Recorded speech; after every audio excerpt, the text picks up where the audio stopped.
네, 존경하는 달성군 농업인 여러분, 군수 김문호입니다. 코로나 탓에 직접 뵙지 못하고 이렇게 영상을 통해서 인사를 드립니다. 새해 복 많이 받으십시오. 지난 한 해는 유례없는 코로나19로 인해서 참으로 힘든 시간을 보냈습니다.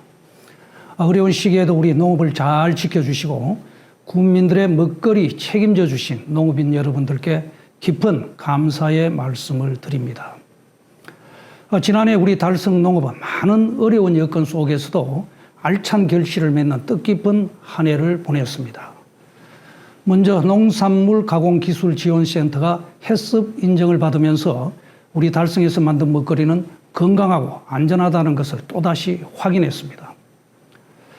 달성의 자체 브랜드인 마스터파마 제품들은 도시 소비자들의 입맛을 사로잡으면서 전국의 마트와 인터넷 쇼핑몰에서 큰 인기를 얻고 있습니다. 이러한 성과를 바탕으로 우리 달성군 농업기술센터가 2020년 지난해 농촌지원사업 경진대회에서 우수기관으로 선정되며 미래 먹거리 산업의 메카로 발돋움하고 있습니다. 이는 우리 달성 농업인 여러분이 합심해 이뤄낸 소중한 결실입니다. 이 자리를 빌어 다시 한번 감사의 말씀 전합니다. 지난해는 역대 최장기간 장마, 또 연이은 태풍 등 기후변화로 인한 피해가 잦았습니다. 또한 지금 세계를 휩쓸고 있는 코로나 탓에 농촌에서는 일손 구하기도 쉽지가 않습니다. 이러한 위기 속에서 우리의 농업이 살아남기 위해서는 지금껏 시도되지 않았던 다양한 도전을 시도하면서 탄탄한 경쟁력을 확보해야 합니다. 재배 작물 또한 변화하는 기후에 맞춰서 과감히 전환할 필요도 있습니다. 우리 달성은 현재 망고, 레몬, 바나나, 파파야 등 모두 15종류의 아열대 대표 과일을 시험 재배하면서 새로운 작물의 재배 기술을 축적해 나가고 있습니다. 이를 바탕으로 올해는 시설 재배농가 3곳을 대상으로 아열대 채소 재배를 시범적으로 추진할 계획입니다. 앞으로 아열대 작물이 새로운 농가 소득원으로 자리 잡을 수 있도록 기술 개발과 보급을 위해서 힘쓰겠습니다. 또한 농기계 임대 사업장에서는 임대 수수료를 할인하고 카드로 결제할 수 있는 시스템을 도입하는 등 농사 짓기 좋은 달성을 만들기 위해서 지원을 아끼지 않겠습니다. 2021년 올해 신축년은 흰소의 해라고 합니다. 소에게는 어떤 고난이나 역경도 거침없이 헤쳐나갈 수 있는 역동적인 힘이 있습니다.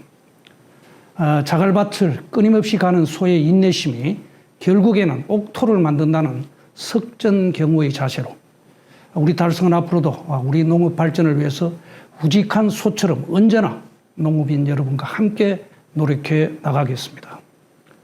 농업인 여러분, 올해 농사 대박 나시기 바랍니다. 대단히 감사합니다.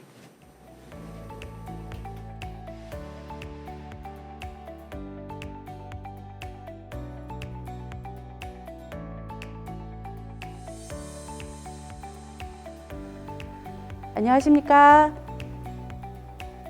2021년 새해 농업인 실용교육 식량작물에 대해서 말씀드릴 달성군 농업기술센터 조현정입니다. 지금부터 교육을 시작하도록 하겠습니다.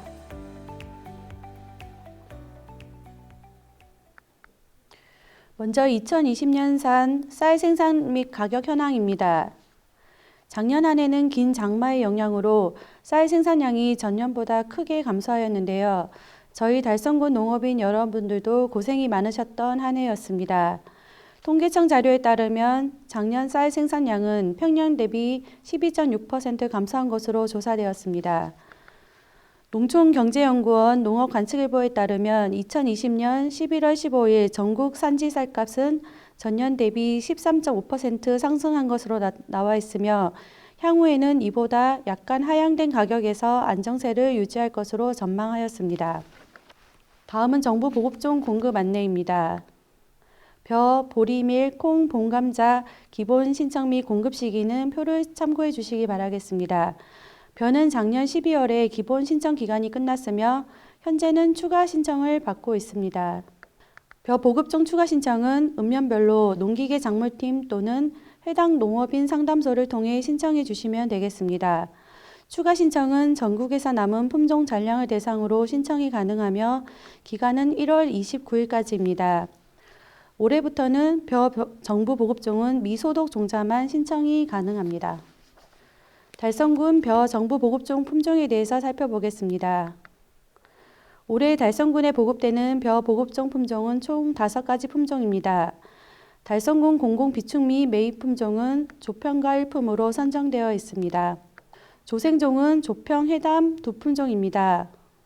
조평은 공공비축미 매입 품종이며 2022년부터는 보급종 품종에서 제외될 예정이오니 이 점 유의해 주시기 바라겠습니다. 해담은 작년부터 우리 군에 보급된 신규 품종으로 농촌진흥청 선정 최고 품질의 벼입니다. 향후 조평이 보급종에서 제외되면 우리 군의 조생종 주력 품종이 될 것으로 생각됩니다. 중만생종은 일품 상광 백옥찰이 있습니다. 일품은 공공비축미 매입 품종이며 병해충에 약한 소질이 있으므로 질소지 비료 사용에 주의하셔야 되겠습니다. 삼광은 수량이 많고 밥맛이 우수한 품종이지만 키가 큰 편이라서 쓰러짐 방지를 위해 질소지 비료 사용에 주의하셔야 되겠습니다. 다음은 고품질 쌀 생산에 대해서 말씀드리겠습니다.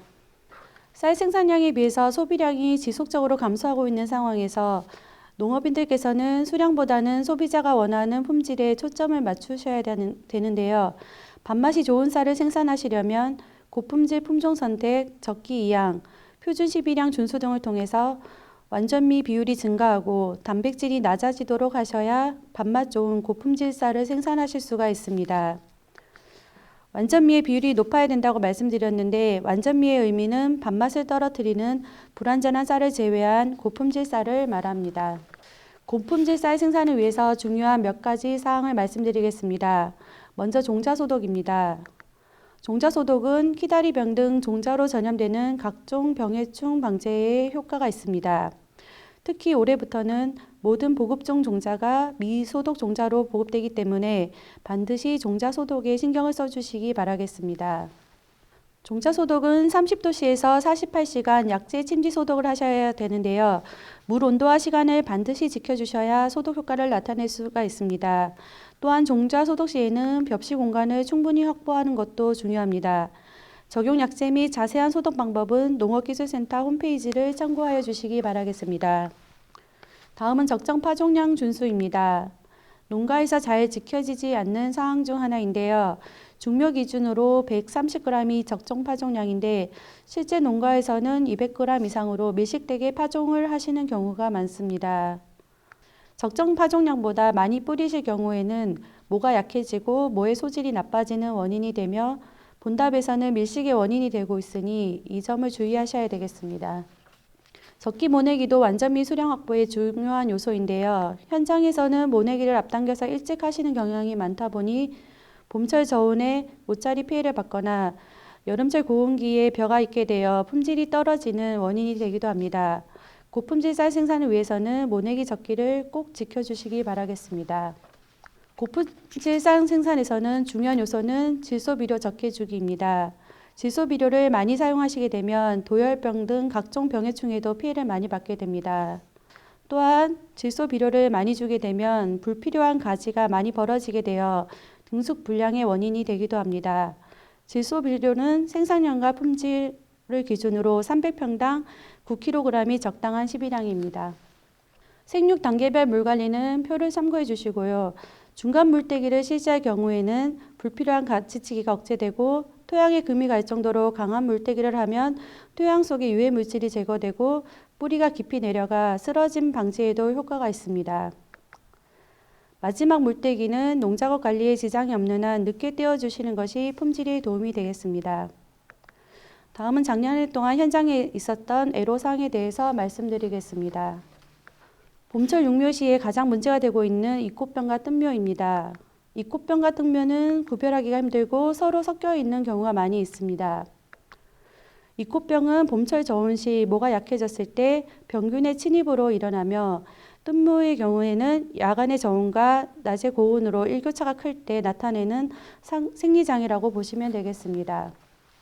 이코병의 경우 병균이 관여하기 때문에 한 번 발생했던 육묘 상자는 세척 후 보관하시는 것이 좋으며 이코병과 뜬묘 모두 야간 저온 시 보온을 위해 물을 높이 대고 낮에 고온 시에는 물을 흘러대어 주는 것이 예방에 가장 중요한 방법이겠습니다. 다음은 키다리병입니다. 작년에는 모짜리에서뿐만 아니라 이렇게 본답에서도 상당히 예년보다 많이 발생을 하였습니다. 키다리병은 고온성 병으로 고온하에서 잘 발생이 됩니다.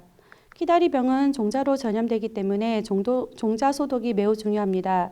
특히 봄철 추울 때 소독하실 때 물 온도가 너무 낮은 상태로 하시는 경우가 많은데 물 온도와 시간을 꼭 지켜주셔야 되겠습니다. 다음은 논조류입니다.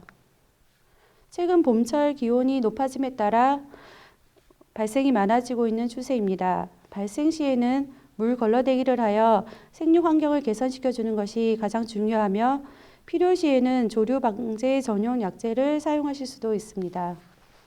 최근 몇 해 동안 가을철 태풍이 많아지고 있어 쓰러짐 방지에도 주의를 하셔야 되겠습니다. 지나친 밀실과 밀파를 피하고 적정 식이량 준수가 가장 중요한 요소입니다. 볕대를 약하게 하는 병해충 방제를 철저히 하시고 중간 물때기를 실시하시는 것도 도움이 되겠습니다. 다음은 주요 병해충 발생 시기입니다. 특히 도열병은 저온 다습한 환경에서, 입진무늬 마른 병은 고온 다습한 환경에서 많이 발생을 합니다. 저희 달성군에서는 군 전체의 공동 방제를 해마다 7월 말에서 8월 초에 실시하고 있습니다. 특히 작년에는 긴 장마 때문에 도열병 발생이 많았습니다. 도열병은 발생 부위에 따라 입도열병, 이삭, 가지, 벼알 등에서도 발생하게 되는데요. 이삭 도열병은 벼 수량에 치명적인 영향을 미치므로 출수기 전후에 비가 많이 오고 자주 오고 습한 날씨가 지속되면 방제에 주의를 하셔야 되겠습니다. 문고병도 해마다 발생이 많은 병입니다.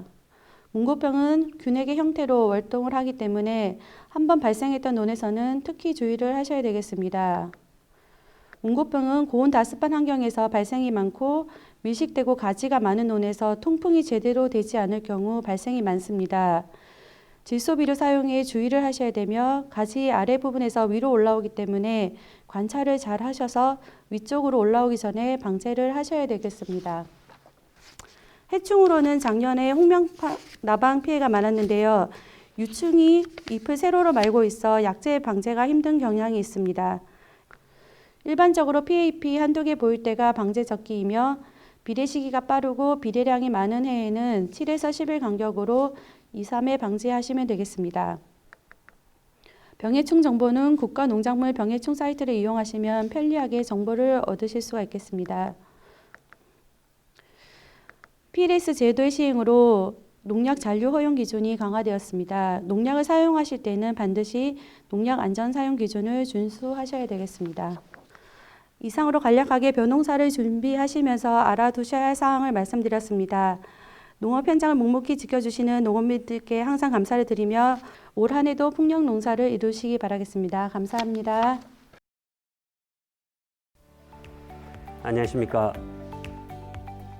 21년도 새해 농업인 실용교육 원예작물 재배에 대해 말씀드릴 달성군 농업기술센터 배중락입니다. 지금부터 교육을 시작하겠습니다. 원예작물 재배에 대해 말씀드릴 내용은 주요 원예작물의 현황과 현장 문제 발생 사례에 대해서 말씀드리겠습니다.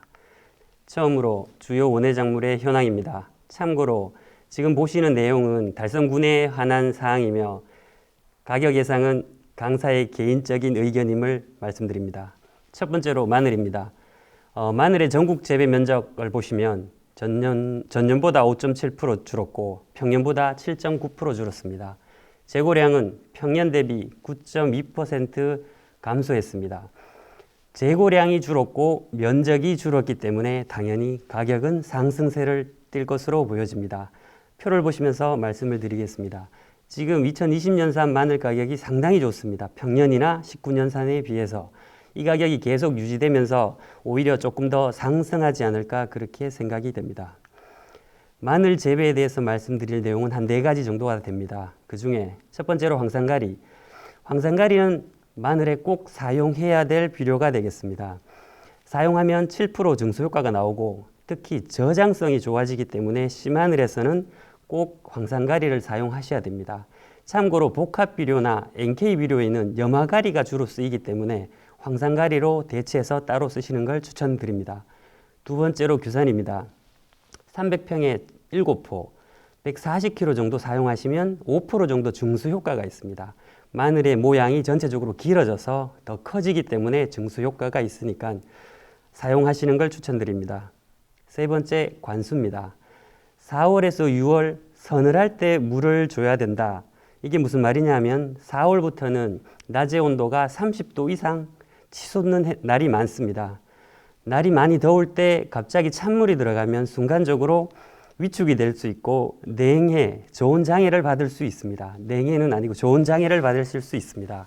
그래서 아침 일찍이나 오후 늦게 관수할 걸 추천드리며 추천드리는 물량은 10일 간격으로 30톤 정도가 되겠습니다. 5일이면 15톤 정도가 되겠고요. 그 간격으로 물을 주실 것을 추천드리고 특히 고랑에 물이 말라버리면 구비대나 생육에 지장을 많이 미치기 때문에 고랑이 마르지 않게끔 관리하시는 걸 추천드립니다. 네 번째로 한발, 즉 가뭄이 심할 때 서서히 관수를 해야 됩니다. 지금 많이 말라서 수분이 부족할 때 갑자기 일시적으로 많은 물을 주면 오히려 잎이 마르는 현상이 발생하기 때문에 조금씩 적응할 수 있도록 주는 걸 추천드립니다. 다음 양파입니다. 양파는 평년 대비 전국 면적이 10% 감소했습니다. 대신 재고량은 평년보다 5.7% 많습니다. 지금 평년보다 5.7% 재고량이 많으니까 가격은 조금 떨어질 것으로 보이지만 전국 면적이 10% 정도 줄었기 때문에 후기에는 가격이 반등할 것으로 보여집니다. 표를 보시면 특히 4월에서 6월 사이에 이때 전년도의 가격이 계속 괜찮았습니다. 그래서 조생종 양파 면적이 많이 늘었기 때문에 이때 가격이 많이 떨어지고 오히려 6월 이후 중만생종 양파 면적은 줄었기 때문에 이때 가격은 안정적일 것으로 판단이 됩니다. 양파에 대해서 몇 가지 말씀드리겠습니다. 양파의 모는 상당히 중요합니다.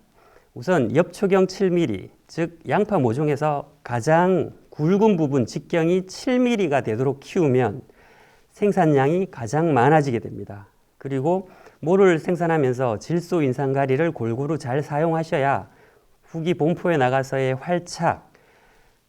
활착뿐만 아니라 양파의 품질도 좋게 됩니다.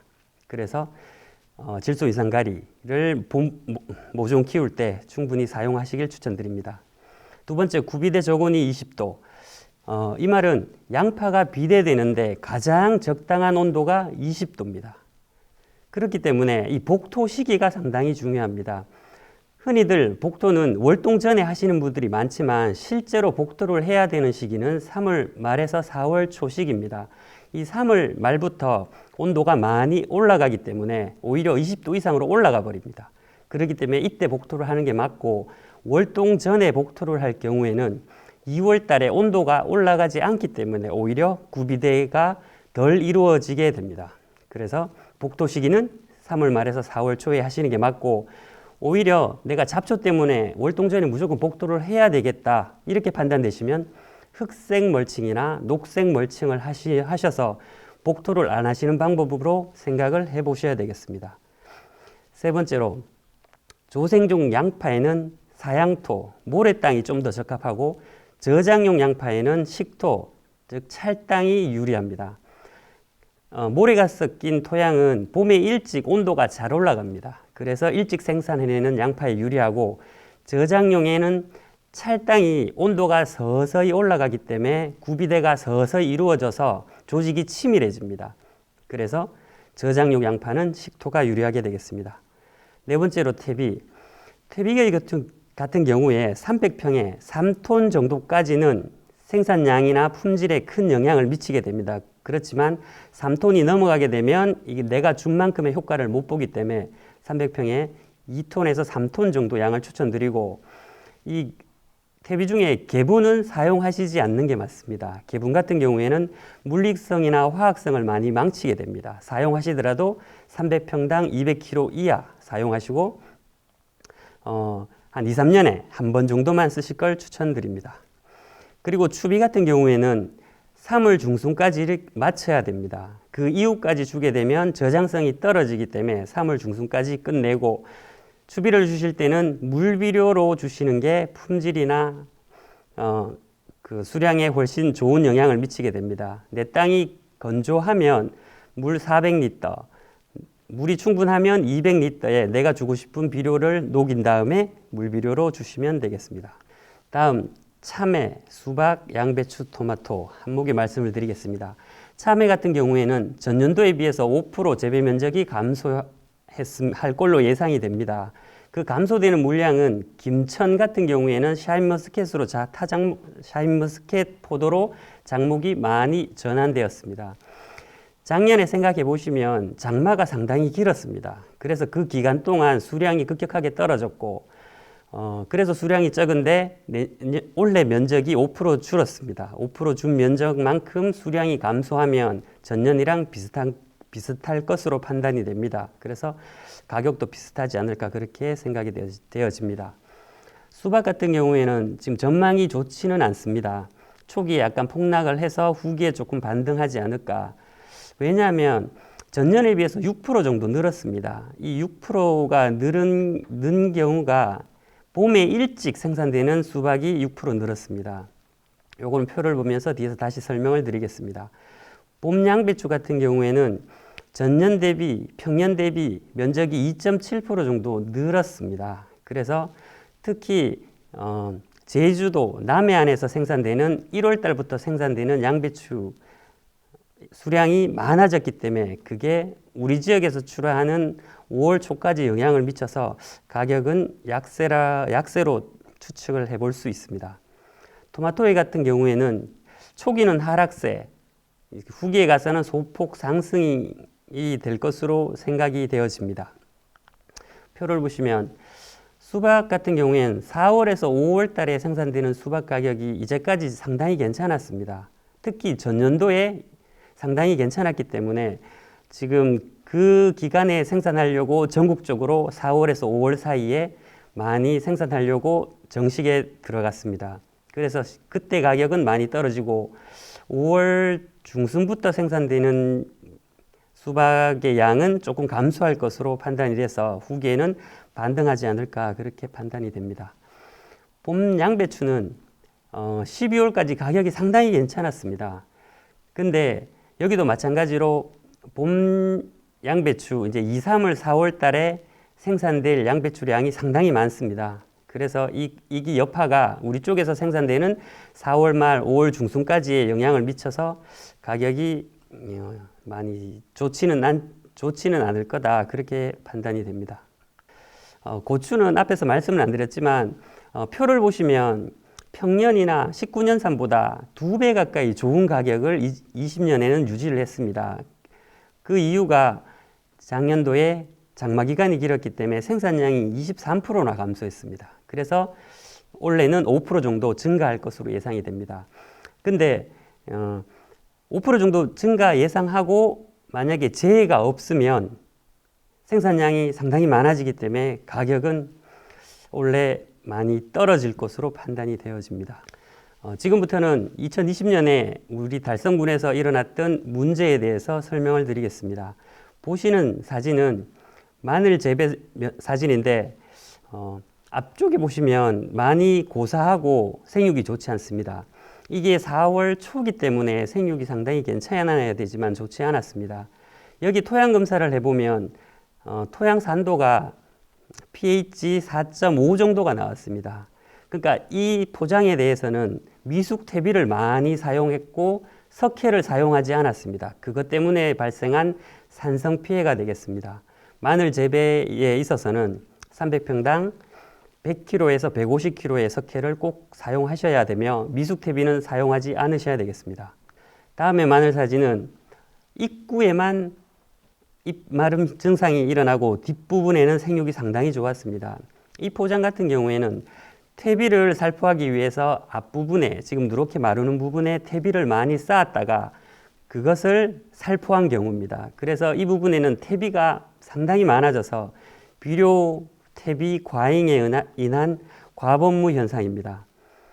이것을 자세히 크게 보시면 지금 뽑아놓은 게 입마름 증상이 일어났던 그 폭입니다.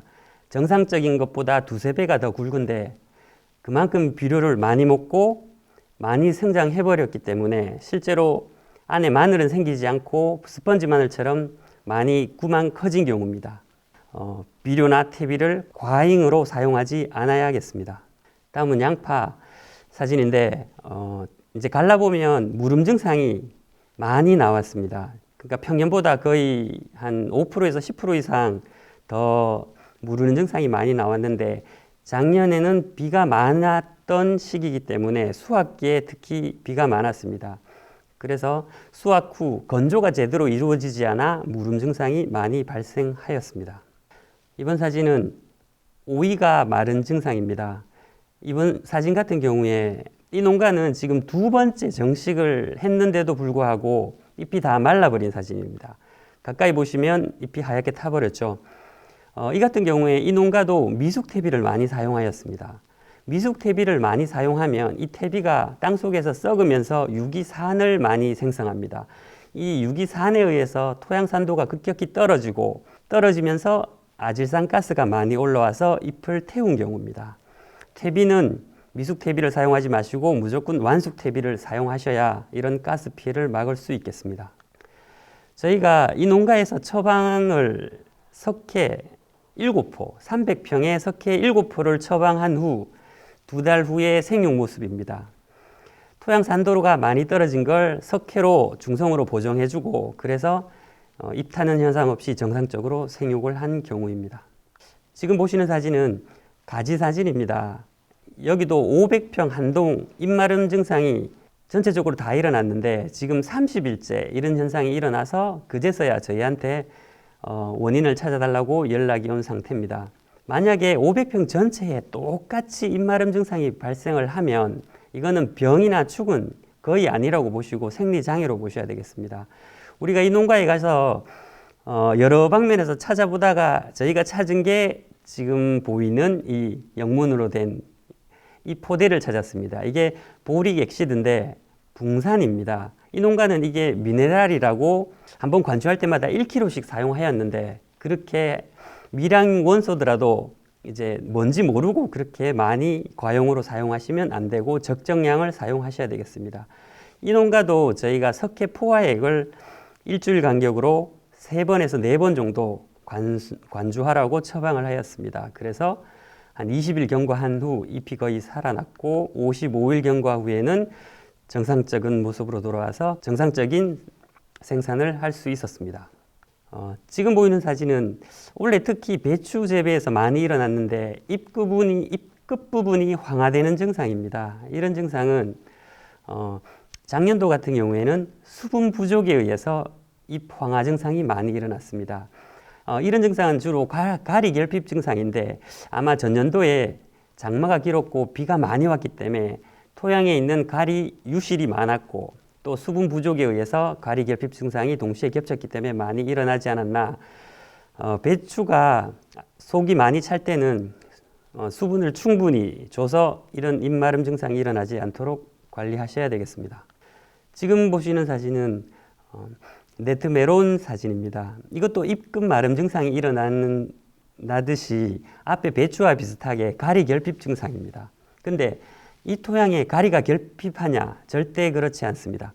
가리가 결핍한 게 아니라 이 땅에 비료 찌꺼기가 너무 많아서 이씨값이 10으로 나왔기 때문에 보통 기준이 이씨가 2인데 여기는 한 5배 정도 많이 나왔습니다.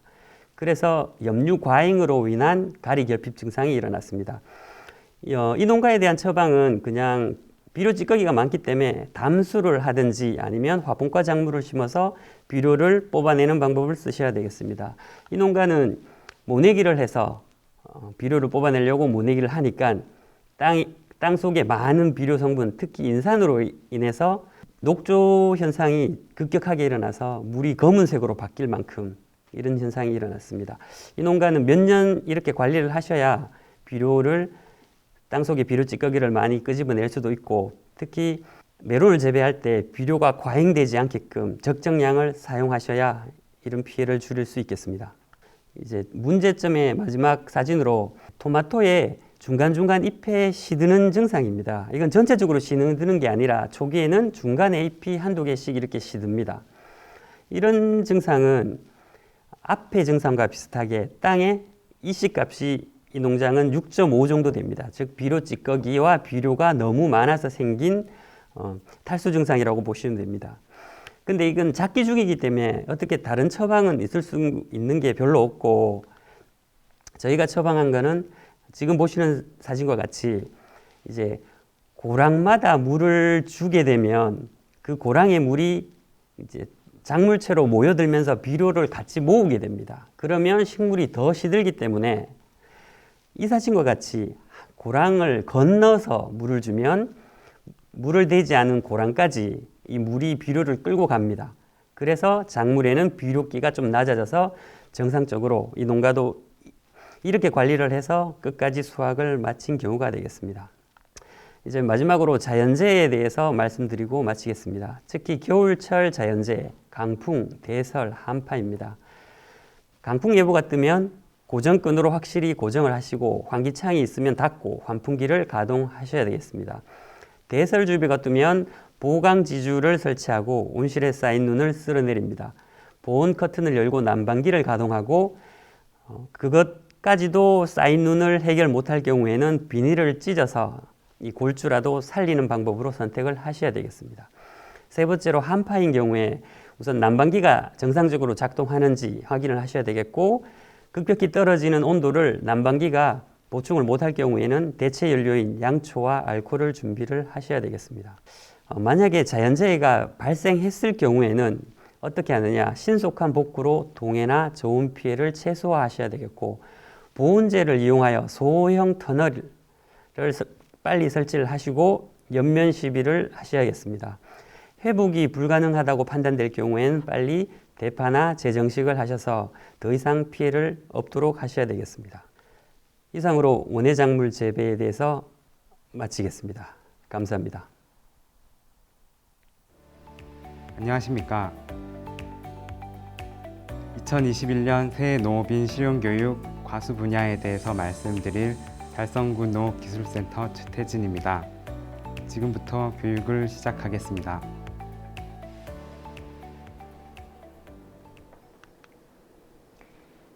(2020년에) 문제가 되었던 가수 분야의 현장 사례 중심으로 매실, 자두, 감, 복숭아, 살구 순서로 말씀드리겠습니다. 먼저 매실 병해충 사례입니다. 매실 수확 전에 표면이 갈변하면서 낙과되는 증상입니다. 복숭아 씨살이 존볼 피해로 진단되었습니다. 사진을 보시면 표면이 갈변하면서 쭈글쭈글한 것을 보실 수 있습니다. 병으로 오인하기 쉬운데 매실을 갈라보면 씨 안에 애벌레가 든 것을 확인할 수 있습니다. 복숭아 씨살이 존벌 애벌레인데요. 초기 증상이 없고 수확 직전에 갈색으로 움푹 들어가면서 낙과하기 때문에 방제가 중요합니다. 방제 시기는 개화 후 20일경 과실 크기가 1cm일 때 1차 방제를 하시고 7일 후에 또 2차 방제를 하셔야 합니다. 매실 씨 속에 알을 낳기 때문에 씨방 속에서 애벌레로 월동하고 꽃필 때 성충으로 나오게 됩니다. 방제 시기를 잘 지켜서 방제하시기 바랍니다. 다음은 자두 병해충 지도 사례입니다. 자두 착과 초기에 이상 비대 그리고 기형가 발생을 나타내면서 낙과하는 증상입니다. 사진을 보시면 이렇게 길쭉한 모양으로 쭈글쭈글해지면서 낙과하게 됩니다. 4월 봄철 서늘하고 다습한 환경에서 발병이 잘 일어나고 그리고 기상 조건과 꽃이 피는 시기가 일치하는 경우에 피해가 큽니다. 이 저온 다습한 환경에서 발생을 잘하기 때문에 기온이 올라가는 5월 하순 이후에는 거의 발생을 하지 않습니다. 이 병 역시 방제 시기가 가장 중요한데 개화 전 그리고 낙화 10일 후에 자두 주머니병 적용 살균제를 살포하셔야 합니다. 그리고 이미 발병된 과원에서는 병든 과실을 조기에 속아내서 땅에 묻으시고 그 이듬해 월동기에 석회유황합제 살포를 철저히 하셔야 합니다. 다음은 자두 병해충 방제 사례입니다. 가지에 흰가루 같은 껍질이 덮이는 증상 때문에 내방하셨습니다. 현장 사진을 보시면 둥근 모양과 길쭉한 모양의 깍지벌레로 판명이 되었습니다. 둥근 모양은 암컷, 길쭉한 모양은 수컷입니다. 문제가 되는 암컷은 나무에 붙어서 나무 수액을 빨아먹기 때문에 수세가 많이 저하됩니다. 깍지벌레는 깍지를 쓰고 있는 동안에는 살충제 효과가 떨어지기 때문에 약충 이동기에 살충제를 살포하셔야 합니다. 5월 상순, 7월 상순, 8월 하순에 집중 방제를 하시고 심한 경우에는 월동기에 기계유유제 그리고 석회유황합제도 깍지벌레의 70%의 방제가를 보이기 때문에 석회유황합제를 잘 활용하시는 것도 중요합니다. 다음은 감 착과불량 사례입니다. 감꽃이 없고 감이 달리지 않는 증상 때문에 문의 주셨습니다. 감꽃이 없는 상태로 신초만 발생한 사진을 보실 수 있습니다. 원인은 작년 겨울 전정 시에 꽃을 물고 나올 가지, 즉 결과모지 끝에서 1번에서 3번 눈을 모두 절단해서 결과지가 없이 발육지만 자란 상태인 것으로 진단되었습니다. 이런 경우에 낙과가 아니라 처음부터 꽃눈을 모두 제거해버린 것으로 가지 끝을 자르는 절단 전정을 지향하고 솎아내는 방식으로 전정하고 유인하여야 합니다. 사진을 참고하시고 꽃눈이 있는 가지 끝을 절단한 전정을 지향하시고 소금 전정 위주로 전정을 하셔야 많은 꽃눈을 확보할 수 있습니다. 다음은 복숭아 생리적 낙과 지도 사례입니다. 8월 초 복숭아가 수확 직전에 낙과된 증상 때문에 문의를 주셨습니다. 현장을 가보니 이 상태로 복숭아 낙과가 심한 상태였는데요. 복숭아 과원에 현재 관수시설이 설치되어 있지 않는 것을 보실 수 있습니다. 토양 비료가 많은 상태에서 긴 가뭄 후에 장맛비로 양수분의 급격한 토양의 변화가 일어나면 낙과가 굉장히 발생이 증가하게 됩니다. 낙과의 원인에는 수정이 안 됐거나 일조가 부족하거나 과다결실이거나 토양이 과습하거나 나무 세력이 강할 때 낙과가 일어나는데 지금 이 경우에는 토양이 과습한 경우입니다. 양수분을 일시에 흡수하지 않도록 주기적인 관수로 토양 중에 수분 변이를 최소화하는 것이 중요합니다.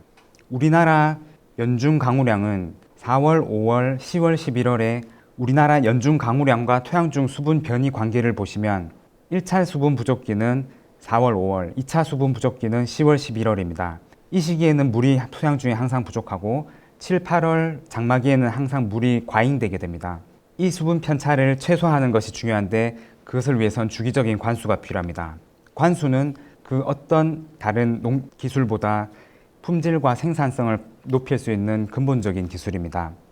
시비개선, 화학성 계량, 물리성 계량보다 관수 배수에 의한 품질 향상이 가장 크다고 볼 수 있습니다. 관수를 하실 때는 양토의 경우 7일 간격으로 관수를 하시는 게 가장 적절합니다. 다음은 복숭아 병해충 지도 사례입니다. 복숭아 잎에 구멍이 뚫리고 열매가 낙과하는 증상입니다. 진단 결과 복숭아 세균 구멍병으로 확인되었습니다. 복숭아 세균 구멍병은 보시는 것과 같이 복숭아 잎에 구멍이 뚫리고 열매가 낙과되는 증상이 일어납니다. 세균으로 인한 병이기 때문에 마이신 계통의 살균제를 살포하셔야 하고요. 그리고 9월 중순 그리고 개화 직전 6월 하순 석회 보루덱 살포가 중요합니다. 표를 참고하셔서 적절한 시기에 마이신류 계통의 살균제, 석회 보루도액, 석회유황합제를 방제를 철저히 하셔야 합니다. 복숭아의 세균 구멍병처럼 사과와 배에는 과수 화상병이 있습니다. 같은 세균병이라 굉장히 문제가 되고 있습니다. 과수 화상병은 식물방역법에 의해 국가에서 관리하기 때문에 항상 관심을 가지고 방제를 철저히 해주시는 게 중요합니다. 병증은 사진처럼 과일이나 잎이 검게 그을리거나 타는 듯한 증상을 보이게 됩니다. 다음은 살구 고사 원인 지도 사례입니다. 살구나무가 일부 고사되는 증상입니다. 사진처럼 살구가 완전히 고사된 모습입니다. 이 과수의 경우에는 나무 식재 전에 성토를 할 때 기존 흙 위에 산흙을 그대로 덮으면서 고온 건조 후에 긴 장마로 뿌리 스패를 받은 것으로 진단되었습니다. 기존 토양을 걷어내지 않고 성토를 하게 되면 토성 급변층이 발생하게 되는데 그럴 경우에 배수가 굉장히 나빠지게 됩니다. 겉배수로를 충분히 파고 제초제 사용보다는 풀을 키우면서 증산을 촉진하는 것이 중요합니다. 사진 보시면 성토 한 층과 기존 토양에서 층과 층 사이에 경계가 발생하게 되고 그 사이에 물이 빠지지 않고 차게 됩니다. 이런 과수원의 경우에는 과수 식재 전 유공관 매설이 필요합니다. 기존 토양을 걷어낸 상태에서 유공관을 매설하고 그 위에 새로운 과수를 식재하는 것이 좋습니다. 또한 토양을 제초제 사용해서 모두 풀을 제거하는 것보다는 풀을 키우시고 표면에서 증발되는 것을 활용하시는 게 훨씬 배수에 유리합니다. 다음은 살구 전정 기술 지도 사례입니다. 살구 착과 불량 및 수세 저하 때문에 문제가 되었습니다. 이것은 잘못된 전정과 토양 과습으로 생식 생장이 불량하고 조기 낙엽으로 수채 내 저장 양분 축적이 부족하여 결실률이 떨어진 것으로 보입니다. 원인은 잘못된 유인과 전정, 장마기 뿌리 습해, 건조기 가뭄해입니다. 기존 하우스 파이프에 그대로 유인을 하면서 주지 끝이 수평 이하로 내려가게 되고 그러면서 등면에 새로운 도장지가 발생하여 하늘 위로 솟구치게 됩니다. 주지를 절단 전정하면서 절단 전정 한 면에서 새로운 반륙지가 위로 자라나게 되면서 수세 균형이 무너지게 됐습니다. 핵과류 도장지 발생은 주지의 끝을 어떻게 관리하느냐에 따라서 도장지 발생이 달라지게 됩니다. 오른쪽 가지와 같이 주지 끝을 살리고 주지 끝을 기준으로 해서 그 아래에 있는 가지들을 주지보다 낮게 관리를 잘 해주시면 양분이 주지 기부대에 집중돼서 도장지가 난립하지 않도록 관리할 수 있습니다. 사진을 보시면 하우스 파이프에 그대로 유인하면서 주지 끝이 내려가면서 그 등면에 있는 세 가지가 반륙지가 되어서 하늘로 솟구치는 것을 보실 수 있습니다. 주지 끝을 항상 들어줘야 하는데 주지 끝보다 경쟁이 되는 가지가 더 위로 자라게 되면서 세력 균형이 무너진 모습입니다. 전정은 하계 전정과 겨울 전정으로 나누어서 적절하게 분산시켜서 해주시는 게 좋습니다. 5월, 6월에는 신초가 옷자라는 것을 방지하기 위한 적심을 실시해 주시고 9월 상순에는 수간 하부에 햇빛이 잘 들어가도록 수세를 안정화시키는 가을 전정을 해주시고 2월 상순에는 내년도 착과를 위한 골격지 배치를 위한 겨울 전정을 실시하는 것이 좋습니다. 이상 가수 분야 강의를 마치겠습니다. 감사합니다.